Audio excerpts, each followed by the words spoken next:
En mi caso fue directamente el papel el encargo vino del Centro para la Difusión de la Música Contemporánea a través de Tomás Marco, es decir, directamente. Luego ya él me comentó que la obra se coproducía a través del Centro de Nuevas Tendencias, también participaba el Teatro Lírico La Zarzuela, pero vamos, inicialmente la propuesta, el encargo, vino directamente de Tomás.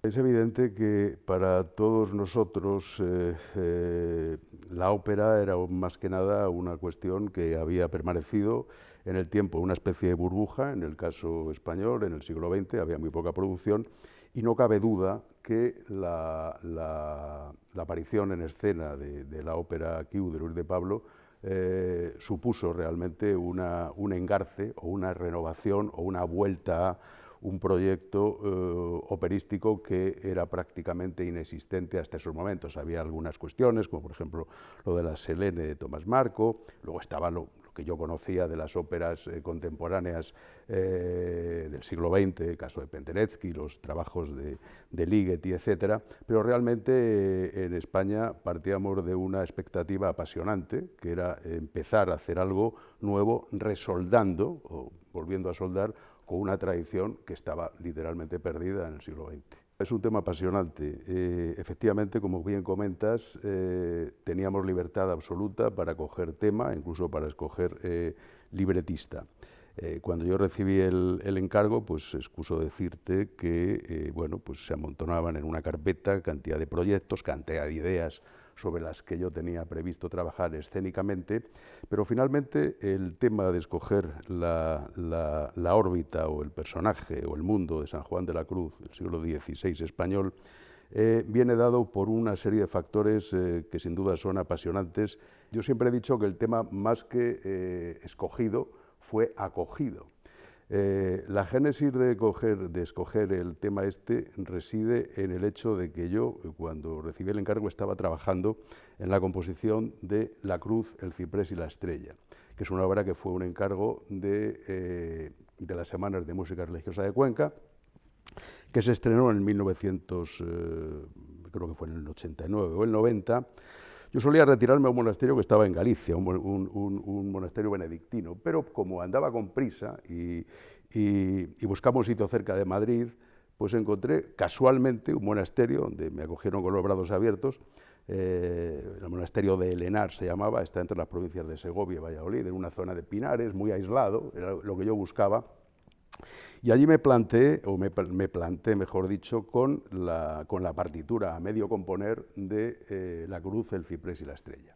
En esta obra, en La Cruz, el Ciprés y la Estrella, yo utilizo textos que van desde el Tao, de Lao Tse, la mística oriental, la mística castellana del XVI, y también textos de San Juan de la Cruz. Recuerdo un provincial de la orden, un hombre con bastante nivel intelectual, pues recuerdo que salíamos por las noches de verano a ver estos cielos estrellados de Castilla, maravillosos, nocturnos del verano, y me comentaba, bueno, ¿y qué es lo que está usted haciendo? Y tal, porque estoy componiendo esta obra para las semanas. Digo, y bueno, y tengo un encargo que se tiene que estrenar en el año 91 y todavía no sé qué tema coger, estoy dándole vueltas y tal. Dice, ¿cuándo se estrena su ópera? Y dice, pues en el año 91. Dice, hombre, pues precisamente es el año del cuarto centenario de la muerte de San Juan de la Cruz.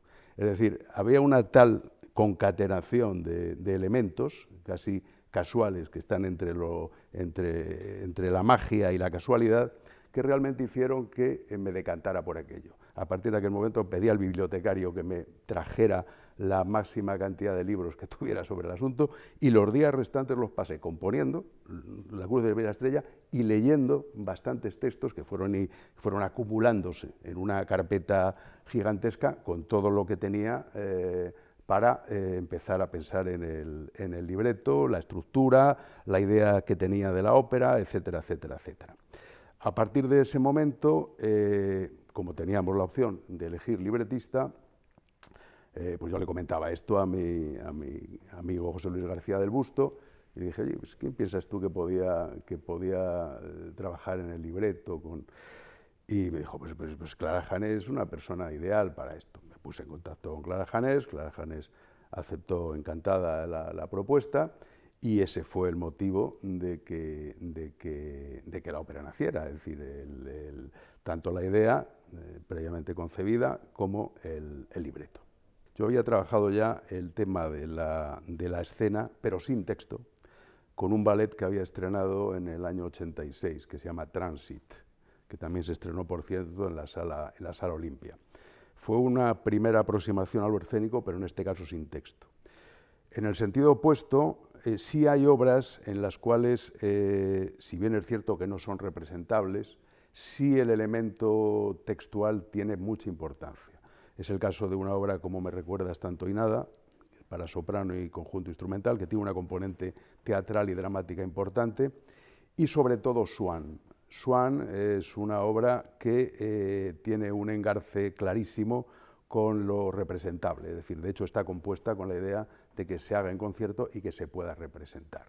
De hecho, además, Swann forma parte del primer acto de lo que sería mi segunda ópera, de Bonomet y el Cisne, porque realmente es una obra que su esencia, o gran parte de su esencia, está en la representación. Con lo cual, esos eran los elementos con los que ya contaba a la hora de enfrentarme para componer Luz de oscura llama. El tema del libreto, desde el punto de vista de la tradición operística española, de la inexistente, reciente tradición española, siempre tenía una complejidad. Es decir, no tenemos la tradición de libretistas, como podía ser la hibridación entre compositor y libretista, que podía tener Piave con Verdi o que podía tener Illica con Puccini, evidentemente que eran profesionales del libreto, que realmente sabían lo que tenían que hacer y se adecuaban perfectamente al tema operístico.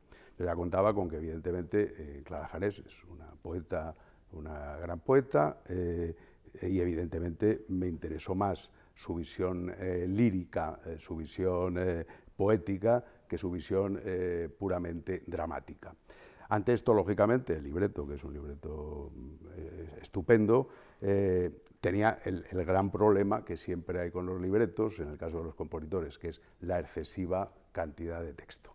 Es decir, los textos cantados no son comparablemente, no tienen la misma dimensión temporal que el texto leído, y normalmente la tendencia normal en los libretos es hacer libretos que son excesivamente largos.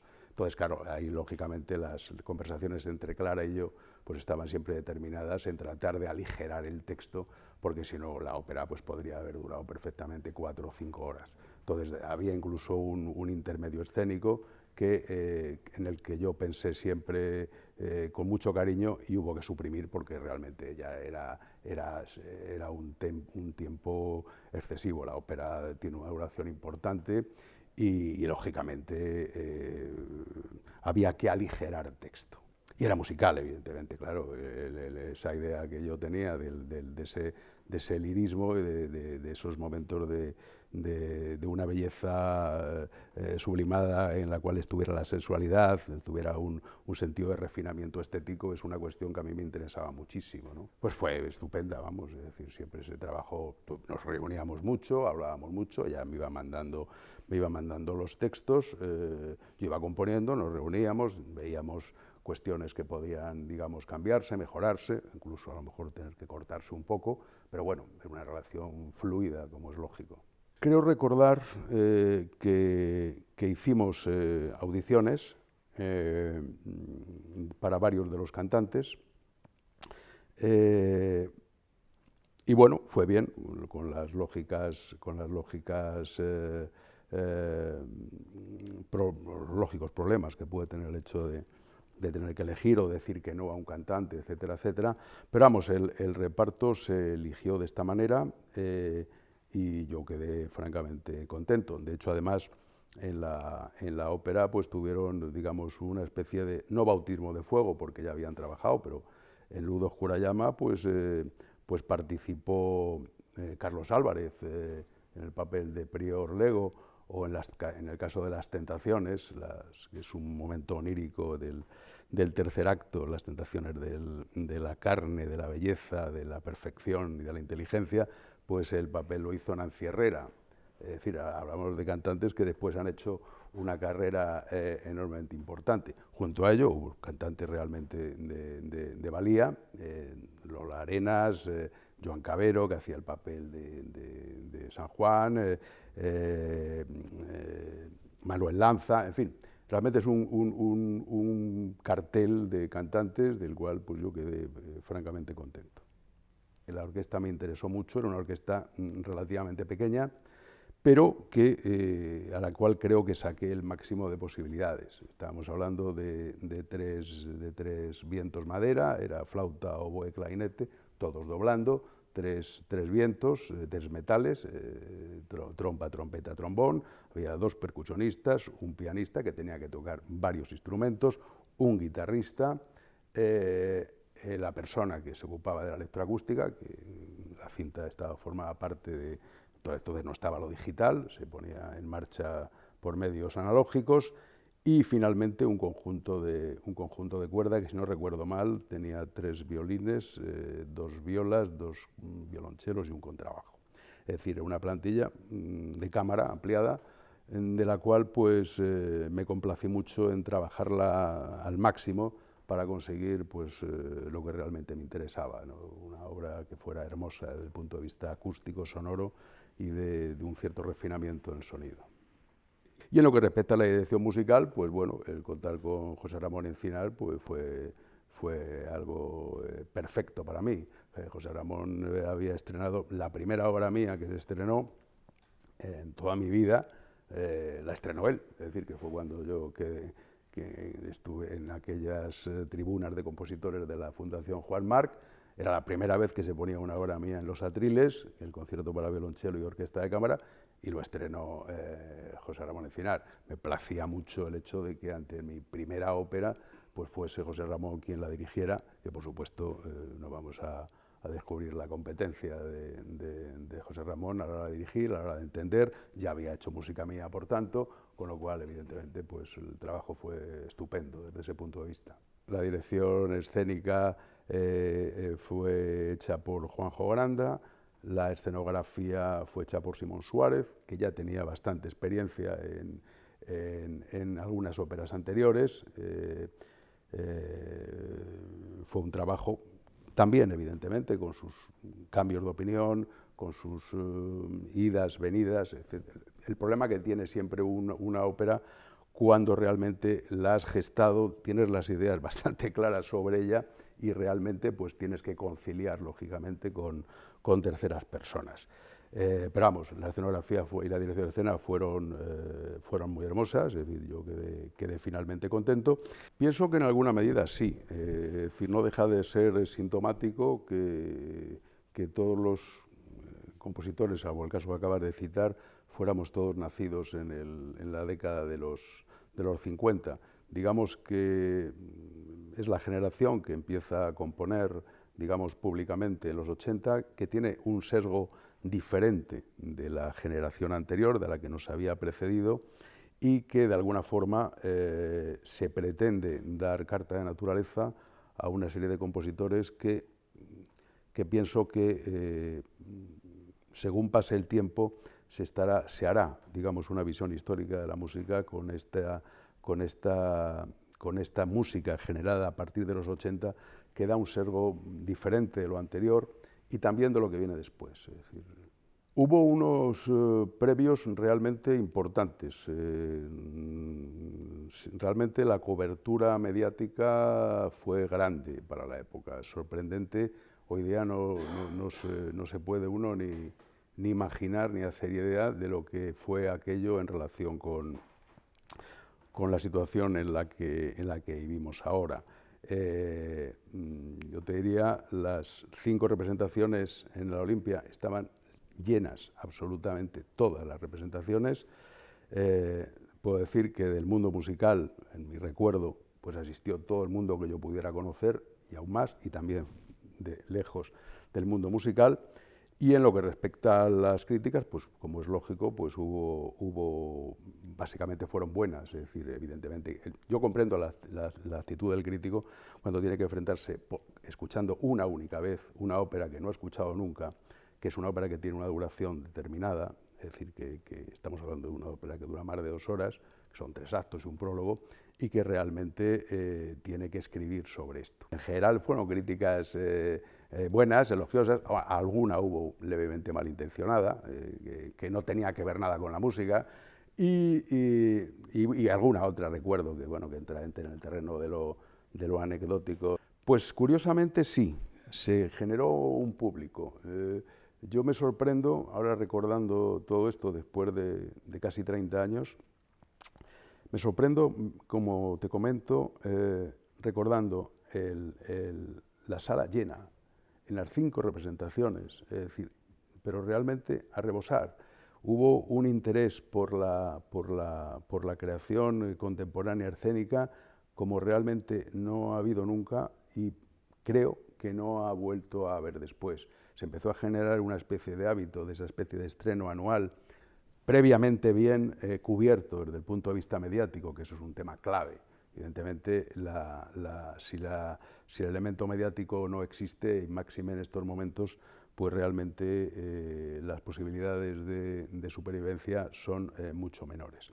Es decir, creo que sí se generó una especie de interés, digamos, por el público, por un público, digamos, culto, interesado por las artes contemporáneas, que realmente cuando esto cesó quedó una especie de vacío, un lag ahí que yo creo que no está cubierto. Es evidente que es una carencia que todos notamos y que todos conocemos. La relación con el Centro de Nuevas Tendencias Escénicas pues fue excepcional, fue muy buena. Entonces estaba Guillermo Heras, en todo momento fue colaborativo, en todo momento se trabajó muy bien con el centro, la propia sala también funcionó muy bien y realmente, ¿qué voy a decir? Lógicamente la desaparición de un centro que tiene nombre de Nuevas Tendencias Escénicas siempre es una merma de la posibilidad de creatividad para un compositor, como es lógico.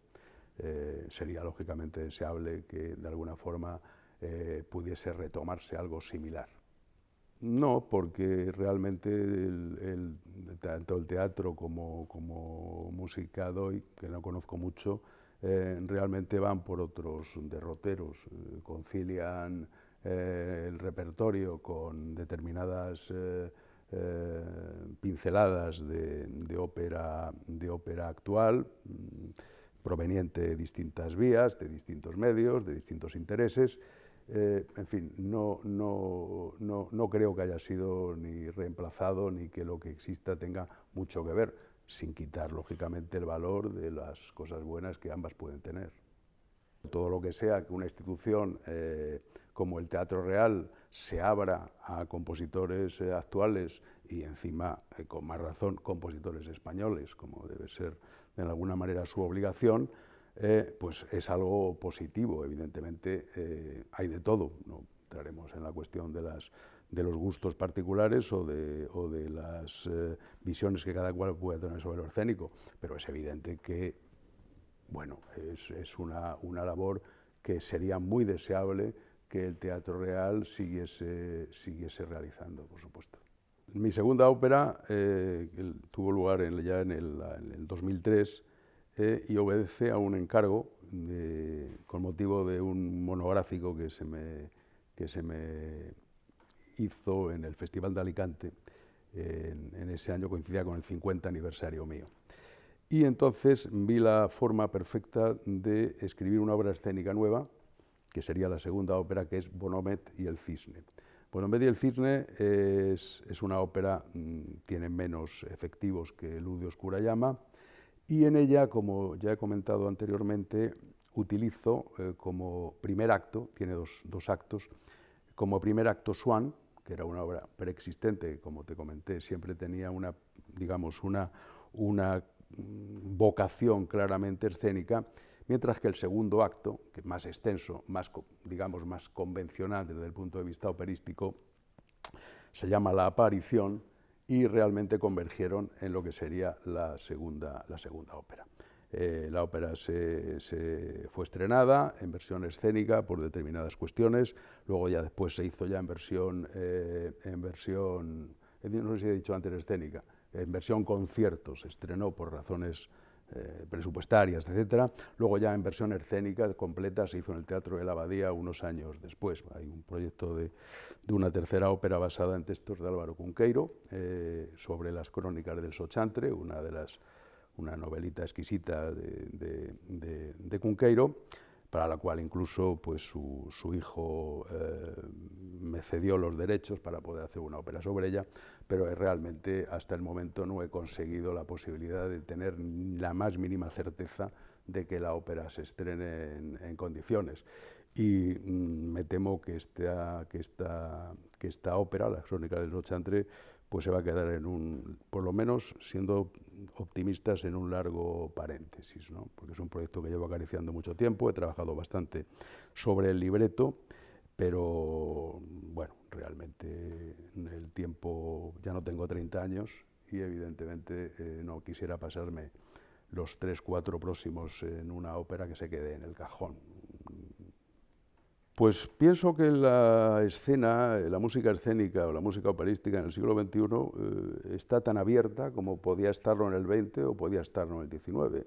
Existen muchas más posibilidades técnicas a la hora de poder trabajar el género de la música escénica, y realmente digamos que las fronteras entre lo que sería la música para la escena y la ópera pues realmente están cada vez más difusas.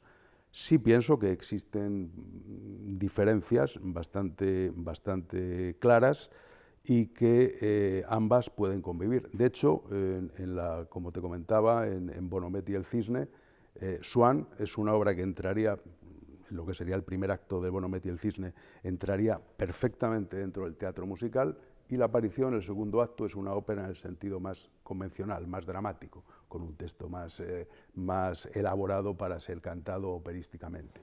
Es decir, creo que el porvenir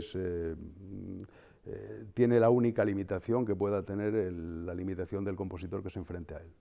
No creo que la ópera como tal sea un anacronismo o que peque de anacronismo. Pecará de anacronismo en la medida en que el compositor sea anacrónico o realmente no sepa o no llegue a conectar con una visión, digamos, de lo que es estéticamente contemporáneo, es decir, de lo que realmente puede funcionar. La forma en realidad no determina absolutamente nada desde ese punto de vista. La creatividad es absolutamente abierta. Por otra parte, ya digo, contestando a la pregunta anterior, en el caso de Bonomet y el Cisne, ahí planteo clarísimamente la diferenciación entre lo que sería una visión en el primer acto que es claramente de música escénica o de teatro musical, mejor dicho, con electroacústica, con elementos radicalmente nuevos, y un segundo que entra en el terreno de lo que sería la ópera más tradicional. Creo que los dos conviven perfectamente y que no es una cuestión de que uno pueda excluir a otro.